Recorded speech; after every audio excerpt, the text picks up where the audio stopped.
Hello இறை மக்களே, praise the Lord. இன்னைக்கு ஒரு முக்கியமான விஷயம். லூக்கா 10ஆம் அதிகாரத்தில் மார்த்தா மேரின்னு 2 சகோதரிகள் இருக்காங்க.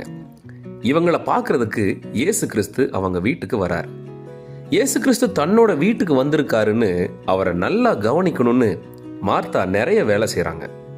ஆனால் மேரி இயேசுவோட பாதத்தருகே இருந்து அவர் பேசுறத கேட்டுட்டு இருக்காங்க. நாமும் கூட ஆண்டவருக்கு, சர்ச்சுக்கு நிறைய காணிக்க கொடுக்கணும்னு யோசிப்போம். கிறிஸ்மஸ், நியூ இயர், ஈஸ்டர் வந்தால் சர்ச் ஃபுல்லாக ₹1,00,000 செலவு பண்ணி டெக்கரேட் பண்ணுவோம். ஆனால் தேவனுடைய பாதத்தை விட்டுருவோம். இயேசு கிறிஸ்து சொல்கிறாரு, மரியாள் தன்னை விட்டு எடுபடாத நல்ல பங்கை தெரிந்து கொண்டாள். நம்மை விட்டு எடுபடாத நல்ல பங்காகிய தேவ சமூகத்தை எப்போதும் தெரிந்து கொள்வோம். அதைத்தான் ஆண்டவரும் நம்மகிட்ட எதிர்பார்க்கிறார். தொடர்ந்து பயணிப்போம். Praise the Lord.